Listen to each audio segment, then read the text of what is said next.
এমন কিছু খাবার আছে যা গর্ভবতী মায়েদের সময় সময় তাদের ডায়েটে রাখা উচিত। এই খাবারগুলো কেন ডায়েটে রাখা উচিত তা অবশ্যই গর্ভবতী মায়েদের বুঝতে হবে। আপনি গর্ভাবস্থায় যা কিছু খাচ্ছেন অ্যাম্বিলিক্যাল কর্ডের মাধ্যমে তা শিশুর কাছে গিয়ে পৌঁছাচ্ছে। তাই শিশুকে বুদ্ধিমান ও মেধাবী করতে চাইলে এবং বাচ্চার আদর্শ ওজন নিশ্চিত করতে চাইলে গর্ভাবস্থায় নারীদের এই খাবারগুলো রাখা উচিত। এছাড়াও এই খাবারগুলোর মধ্যে পর্যাপ্ত মাত্রায় ফলিক অ্যাসিড, আয়রন এবং ভিটামিন ডি রয়েছে, যা গর্ভের বাচ্চার জন্য প্রয়োজনীয়। এছাড়াও আপনি এই খাবারগুলোর মাধ্যমে পেয়ে যাবেন ক্যালসিয়াম। কোন সেই খাবার এবং তা খাওয়ার নিয়ম কি তা জানতে সম্পূর্ণ ভিডিওটি দেখতে হবে।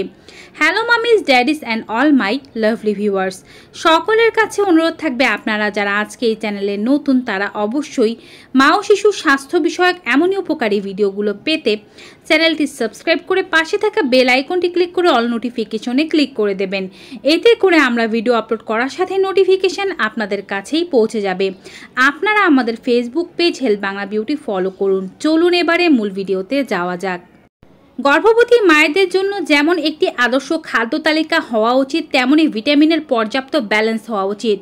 আপনি কি খাচ্ছেন বা না খাচ্ছেন তার উপরই সেটি নির্ধারিত হবে। শুধুমাত্র কার্ব জাতীয় খাবার বেশি খেলে আপনার ওজনটাই বাড়বে, পরবর্তীতে আপনার ডায়াবেটিস হয়ে যাওয়ার আশঙ্কাও বাড়বে। আপনাকে অবশ্যই ব্যালেন্স মিলের মধ্যে মাছ মাংস রাখতে হবে, প্রোটিন রাখতে হবে। খাবারের প্লেটটি এমনভাবে সাজান যেন 3 ভাগের 1 ভাগ থাকে শর্করা, 1 ভাগ থাকে প্রোটিন এবং 1 ভাগ থাকে শাকসবজি ও সালাদ। এগুলো আপনার প্রপার নিউট্রিয়েন্টস দিতে আপনাকে সাহায্য করবে। গর্ভবতী হয়ে থাকলে নিয়মিত একটি করে ডিম খাওয়া জরুরি। ডিমে রয়েছে choline, vitamin A, vitamin বি3, vitamin বি12, এছাড়াও রয়েছে ক্যালসিয়াম, আয়রন ও স্বল্প মাত্রায় ভিটামিন ডি। এগুলো খুব ভালো সাহায্য করে থাকে আপনার বাচ্চার মেধা বিকাশে, বাচ্চার হাড় গঠনে, মস্তিষ্ক গঠনে। ডিমে ফলিক অ্যাসিডও পাওয়া যায়। আপনি সুস্থ গর্ভবতী নারী হয়ে থাকলে দৈনিক 2টো করে কুসুম শুদ্ধ ডিম খেতে পারেন। ডিম খাওয়ার আদর্শ উপায় হচ্ছে এটিকে পরিপূর্ণভাবে সেদ্ধ করে খাওয়া। পোচ করে খাওয়া বা হাফ বয়েল করে খেলে এর মধ্যে জীবাণু থাকতে পারে। তাই চেষ্টা করবেন ডিম যদি সেদ্ধ করে খেতে ভালোও না লাগে সেক্ষেত্রে রান্না করে খেতে। যদি আপনার কোনো শারীরিক ইস্যু থেকে থাকে, অর্থাৎ হাই প্রেশার, ডায়াবেটিস কিংবা হার্টের কোনো সমস্যা থেকে থাকে, সেক্ষেত্রে চিকিৎসকের পরামর্শ নিয়ে কতটুকু ডিম খাবেন তা নির্ধারণ করে নেওয়া উচিত। সবুজ শাকসবজি প্রতিদিনই খাদ্য তালিকায় রাখার চেষ্টা করবেন। দুপুরের খাবারে বিশেষ করে এক প্রকারের শাক থাকতে হবে। শীতের সিজন হলে সেই জায়গায় আপনি শীতের সিজনে যে সমস্ত শাক পাওয়া যায় তা রাখতে পারেন। যেমন রাখতে পারেন পালং শাক, মূলা শাক, সর্ষে শাক, যা আপনার ভালো লাগে। গরমের সিজনের শাকগুলোর মধ্যে থেকে যা আপনার পছন্দ, লাল শাক, কচু শাক কিংবা যেগুলো আপনার ভালো লাগে তা অবশ্যই প্রত্যেক দিন ডায়েটে একটি করে হলেও শাক রাখবেন। অতিমাত্রায় শাক খাওয়ার প্রয়োজন নেই। আপনি যতটুকু খেতে পছন্দ করেন ততটুকু পরিমাণে ভাতের সাথে খাবেন। ভাত খাওয়ার সময় সর্বপ্রথমে শাক দিয়ে খাওয়া স্টার্ট করবেন, এটি ভালো ফলাফল দিতে পারবে। অল্প মাত্রায় আয়রন, প্রচুর মাত্রার ভিটামিন ডি এবং ক্যালসিয়ামের দুর্দান্ত উৎস হচ্ছে টক দই। যদিও মিষ্টি দইও উপকারী, তবে আমরা মিষ্টি দই খাওয়ার পরামর্শ দিচ্ছি না। আপনারা টক দই খাবেন দুপুরের খাবার খাওয়ার পরে 1 বাটি পরিমাণে। এটি আপনার ডাইজেস্টিভ সিস্টেমকে ভালো রাখবে, আপনার ইমিউন সিস্টেমকে ভালো রাখবে, পুষ্টির চাহিদা পূরণ করবে, কনস্টিপেশনের সমস্যা হবে না এবং আপনার বাচ্চার হাড় দাঁত গঠনে খুব ভালো ভূমিকা রাখবে। এছাড়াও এটি বাচ্চার নিউরাল ডেভেলপমেন্ট গঠনে সাহায্য করে থাকে। যদি এভাবে দই খেতে ভালো না লাগে সেক্ষেত্রে আপনারা দই দিয়ে তৈরি বিভিন্ন প্রকারের খাবারের আইটেম তৈরি করে খেতে পারেন। যেমন দইয়ের সাথে বিভিন্ন প্রকারের ফল মিশ্রিত করে খেতে পারেন, এতে ভালো ফলাফল পেতে পারবেন। মাছের কথা কিভাবে ভুলে গেলে চলবে। গর্ভাবস্থায় অত্যন্ত প্রয়োজনীয় খাবার হচ্ছে মাছ। সামুদ্রিক মাছ খেতে পারেন, তবে চিংড়ি মাছ বা বড় খোলসযুক্ত মাছগুলো না খাওয়াই ভালো। এগুলো গর্ভাবস্থায় নিরাপদ নয়। তবে কুচো চিংড়ি খেতে পারেন, এটি স্বাস্থ্যের পক্ষে ভালো। এছাড়াও বাঁশপাতা মাছ, কাচকি মাছ, ছোট মাছ, মলাঢেলা মাছ, এগুলো খাদ্য তালিকায় রাখার চেষ্টা করবেন। সামুদ্রিক মাছগুলোর মধ্যে আয়রন পেয়ে যাবেন, আয়োডিন পেয়ে যাবেন, এগুলো গর্ভের বাচ্চার জন্য ভালো। এছাড়াও এই সামুদ্রিক মাছগুলো ক্যালসিয়াম ও ভিটামিন ডির দুর্দান্ত উৎস। গর্ভাবস্থায় বিভিন্ন ধরনের খাবার খাওয়ার পাশাপাশি সবুজ শাকসবজি এবং রঙিন ফলমূলের কোনো বিকল্প নেই। আপনি অবশ্যই প্রতিদিন খাদ্য তালিকায় সালাদ রাখতে পারেন। সেক্ষেত্রে 2 ধরনের বা 3 ধরনের সবজি দিয়ে সালাদ খেতে পারেন। টমেটো, শসা এবং গাজর খেতে পারেন। এছাড়াও আপনি দৈনিক 2টো করে ফল অবশ্যই খাওয়ার চেষ্টা করবেন। দামি ও মূল্যবান ফল খেতে হবে এমন কোনো কথা নেই। আপনার সাধ্যের মধ্যে দেশীয় যে কোনো ধরনের ফল খাবেন, সাথে ভিটামিন সি যুক্ত একটি ফল রাখবেন। ভিটামিন সি যুক্ত ফলের মধ্যে আপনি পেয়ে যাবেন লেবু, কমলা লেবু, মালটা, এছাড়াও এখানে আপনারা রাখতে পারেন পেয়ারা, আতা, আম, আপেল, জাম, বাতাবি লেবু, কলা, খেজুর এই জাতীয় ফলগুলো। নিয়মিত এক মুঠো করে ভেজানো বাদাম খাওয়া ভালো। কোনো প্রকারের বাদাম না খেতে পারলেও অন্তত পক্ষে চীনা বাদাম খাবেন। প্রোটিনের মধ্যে রাখতে পারেন মুরগির মাংস কিংবা লাল মাংস। আপনি প্রাণীজ মাংস খেতে পারেন এবং অবশ্যই খেয়াল রাখবেন এটি নিয়মিত খেতে হবে এমনটা কোনো কথা নেই। ডায়েটে প্রত্যেক দিন মাছ রাখুন, ডিম রাখুন এবং মাংস সপ্তাহে 2 থেকে 3 দিন বা 2 দিন খেলেই যথেষ্ট।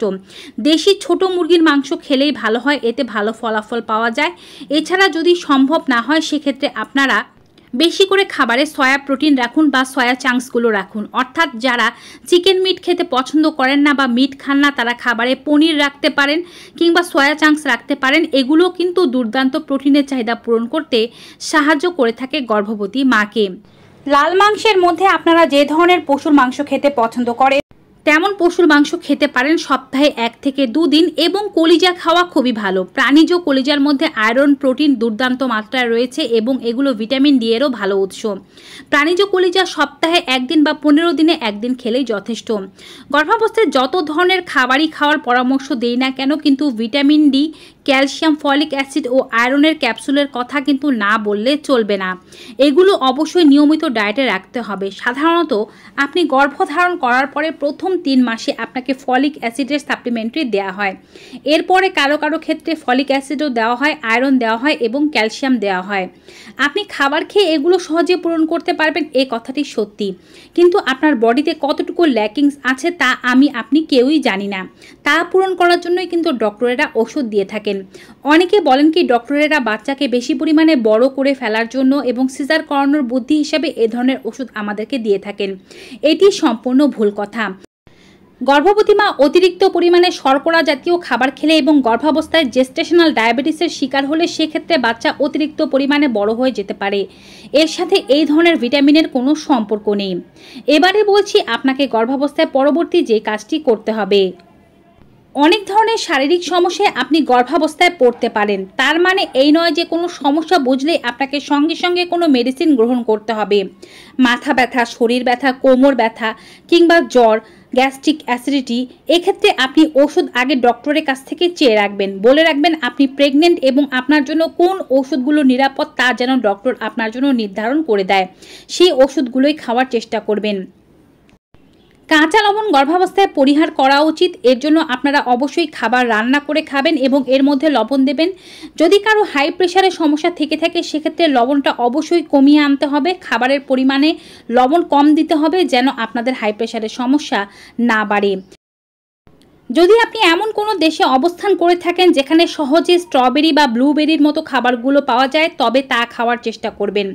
নিয়মিত খাদ্য তালিকায় ফলমূলের পাশাপাশি 1 গ্লাস পরিমাণে ফুল ক্রিম মিল্ক রাখার চেষ্টা করবেন। এটি আপনাকে অল্প পরিমাণে আয়রন, বেশি পরিমাণে ক্যালসিয়াম ও ভিটামিন ডি দিতে সাহায্য করবে।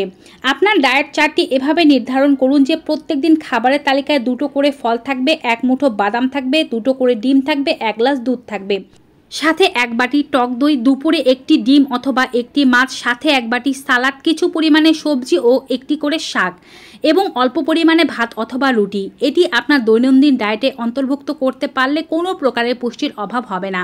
বাচ্চা মেধাবী ও বুদ্ধিমান হবে। ভিউয়ার্স, ভিডিওটি ভালো লেগে থাকলে বেশি বেশি শেয়ার করে দেবেন। সকলের সাথে বিদায় নিচ্ছি। সবাই ভালো থাকুন। Goodbye and take care.